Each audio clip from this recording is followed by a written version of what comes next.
मित्रांनो, आजच्या चालू घडामोडीच्या सत्रात आपण नुकत्याच घडलेल्या घटनांवर आधारित एमसीक्यूची प्रॅक्टिस करणार आहोत. यातील एक एक प्रश्न अत्यंत महत्त्वाचा आहे. प्रत्येक प्रश्न तुम्ही देखील सोडवायचा प्रयत्न करा. येणाऱ्या एक्झाममध्ये या प्रॅक्टिसचा तुम्हाला निश्चित फायदा होईल. आणि आजच्या व्हिडिओची पीडीएफ डाउनलोड करायची असेल तर तुम्ही ती एक्झाम जागर या टेलिग्राम चॅनलवरून डाउनलोड करू शकता. आजची पीडीएफ संध्याकाळी 6 वाजता उपलब्ध होईल. चला तर आपण आजच्या सत्राला सुरुवात करूया. पहिला प्रश्न पहा.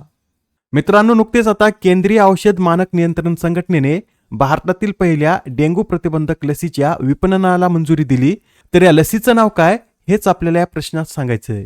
या प्रश्नाचं उत्तर आहे पर्याय क्रमांक 4 म्हणजेच क्यू डेंग्यू असं या लसीचं नाव आहे. आणि या लसीची निर्मिती कोणत्या कंपनीनं केली असं जर विचारलं तर जपानच्या टाकेडा या कंपनीने या लसीची निर्मिती केली आहे. या लसीचं प्रमुख वैशिष्ट्य म्हणजे ही लस डेंग्यूच्या 4ही टाईप्सवर प्रभावी आहे.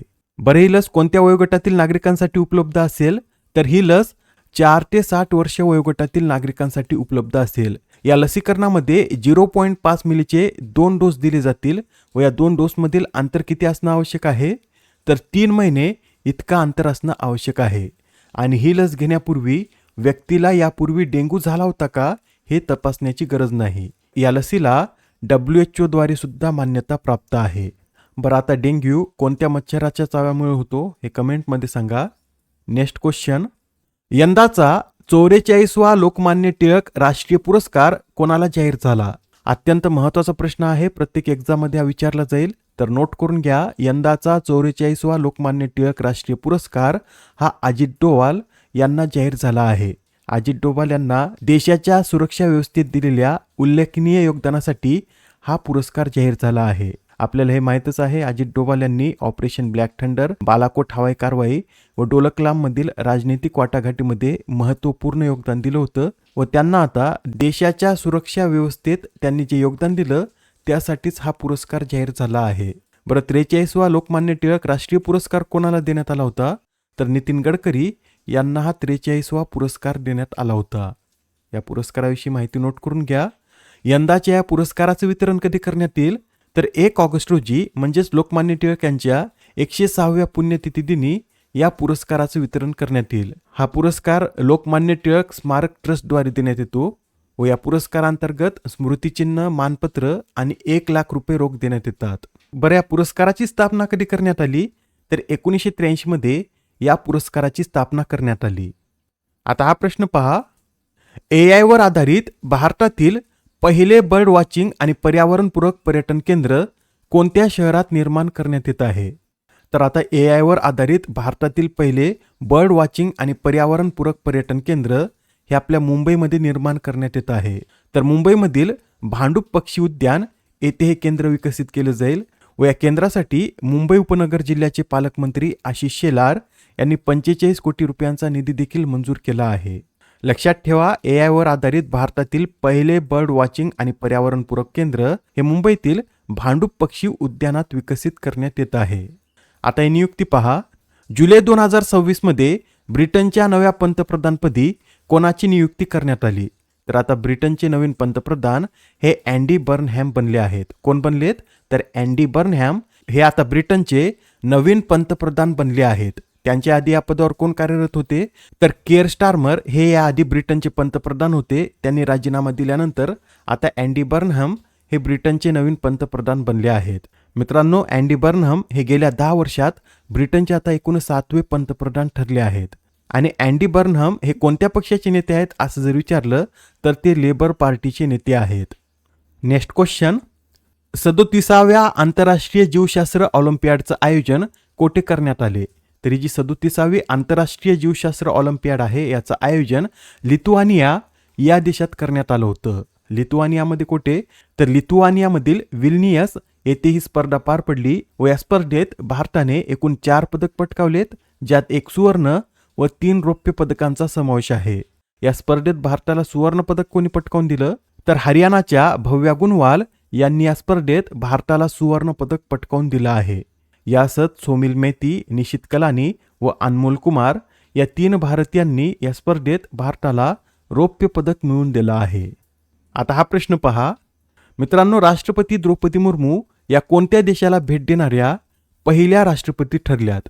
अलीकडेच राष्ट्रपती द्रौपदी मुर्मू यांनी उत्तर मॅसिडोनिया या देशाला भेट दिली व या देशाला आतापर्यंत भेट देणाऱ्या राष्ट्रपती मुर्मू या पहिल्याच भारतीय राष्ट्रपती ठरल्या आहेत. सध्या राष्ट्रपती द्रौपदी मुर्मू या 3 देशांच्या युरोप दौऱ्यावर गेल्या असून या भेटीदरम्यान त्यांनी पहिला दौरा हा मोल्दोवा या देशाचा केला व या देशाला सुद्धा भेट देणाऱ्या राष्ट्रपती द्रौपदी मुर्मू पहिल्याच भारतीय राष्ट्रपती ठरल्या आहेत.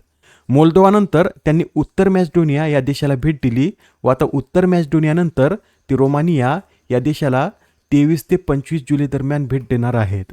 हे सुद्धा लक्षात ठेवा, राष्ट्रपती द्रौपदी मुर्मू यांनी जुलै महिन्यात कोणकोणत्या देशाला भेट दिली तर मोल्दोवा, उत्तर मॅसिडोनिया व रोमानिया या 3 देशांना भेट दिली आहे.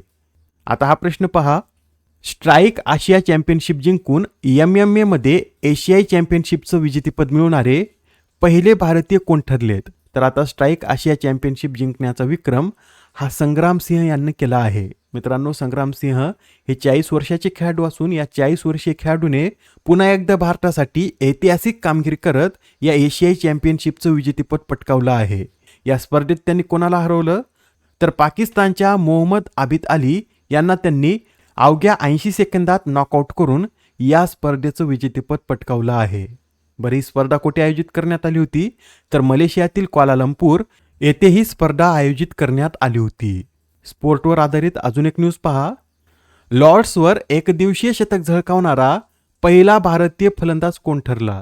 मित्रांनो, लॉर्ड्स हे एक इंग्लंडमधील क्रिकेट स्टेडियम असून याची स्थापना 1814 मध्ये करण्यात आली होती व हे एक ऐतिहासिक स्टेडियम असून या स्टेडियमवर शतक झळकावणारा पहिला भारतीय फलंदाज हा रोहित शर्मा ठरला आहे. रोहित शर्मा यांच्या आधी या ग्राउंडवर यास्तिका भाटिया यांनी सुद्धा शतक केलं होतं, पण ते त्यांनी टेस्टमध्ये केलं आहे. येथे कन्फ्यूज होऊ नका, हा पॉईंट लक्षात ठेवा. यास्तिका भाटिया यांनी येथे टेस्टमध्ये शतक केलं होतं, तर रोहित शर्मा यांनी वन डे सामन्यात शतक केलं आहे. नेक्स्ट क्वेश्चन, मित्रांनो, नुकतेच आता चीनच्या पाठिंब्याने वर्ल्ड आर्टिफिशियल इंटेलिजन्स कोऑपरेशन ऑर्गनायझेशनची स्थापना करण्यात आली, तर याचं मुख्यालय कोठे आहे हेच आपल्याला यात सांगायचं आहे. आता चीनच्या पाठिंब्याने याची स्थापना झाली म्हणजे याचं मुख्यालय सुद्धा चीनमध्येच असेल, तर याचं मुख्यालय चीनमधील शांघाय या शहरात आहे. या नवीन ऑर्गनायझेशनची स्थापना 16 जुलै 2026 रोजी करण्यात आली. याचं स्थापनेचं ठिकाण शांघाय हे असून मुख्यालय सुद्धा याचं शांघाय येथेच आहे. व याचे संस्थापक सदस्य देश किती असं जर विचारलं तर 29 देश याचे संस्थापक सदस्य आहेत. आणि मित्रांनो, येथे लक्षात ठेवा, यात आपल्या भारताचा समावेश नाही. भारत या संस्थेचा सदस्य झालेला नाही, हा पॉईंट लक्षात ठेवा. आता इथे चीन आहे तर चीनसोबत पाकिस्तान देखील असेलच, म्हणजे पाकिस्तान हा या संस्थेचा संस्थापक सदस्य आहे. चीननं 2025 मध्येच यासाठी प्रस्ताव मांडला होता, पण आता याची स्थापना 2026 मध्ये करण्यात आली. आजच्या सत्रामधील शेवटचा प्रश्न पहा, दरवर्षी राष्ट्रीय ध्वज दिन कधी साजरा केला जातो? तर हा जो राष्ट्रीय ध्वज दिन आहे हा दरवर्षी 22 जुलै रोजी साजरा केला जातो. बरं, हा दिवस 22 जुलै रोजीच का साजरा केला जातो तर 22 जुलै 1947लाच संविधान सभेने राष्ट्रीय ध्वजाला औपचारिकपणे स्वीकृती दिली होती. त्यासाठी हा दिवस भारतात दरवर्षी राष्ट्रीय ध्वज दिन म्हणून साजरा केला जातो. या आधीच्या सत्रात तुमच्यासाठीचा प्रश्न होता, 31व्या दिव्य कला मेळाव्याचे उद्घाटन कोणत्या राज्यात करण्यात आले? तर आता हा 31वा दिव्य कला मेळा पश्चिम बंगाल या राज्यात आयोजित करण्यात आला. मित्रांनो, भारत सरकार व पश्चिम बंगाल सरकार यांनी संयुक्तपणे हा पहिलाच दिव्य कला मेळा आयोजित केला आहे. याचं आयोजन 14 ते 22 जुलै दरम्यान पश्चिम बंगालमधील कोलकाता या शहरात पार पडलं. व या मेळ्याचा मुख्य उद्देश काय असतो तर दिव्यांगांच्या कौशल्य, उद्योजकता व आर्थिक सक्षमीकरणाला प्रोत्साहन देणे हे या दिव्य कला मेळाव्याचं उद्दिष्ट आहे. आजच्या सत्रामधील तुमच्यासाठीचा प्रश्न पहा, देशातील पहिल्या बहुभाषिक संग्रहालयाची निर्मिती कोणत्या शहरात करण्यात येत आहे? आता या प्रश्नाचं उत्तर कमेंटमध्ये देण्याचा प्रयत्न करा. उत्तर चुकलं तरी काय हरकत नाही, कारण ज्यावेळेस तुम्हाला या प्रश्नाचं योग्य उत्तर माहित होतं त्यावेळेस हा प्रश्न तुमच्या दीर्घकाळापर्यंत लक्षात राहतो. तर आता पुढच्या सत्रात पुन्हा भेटूया. धन्यवाद.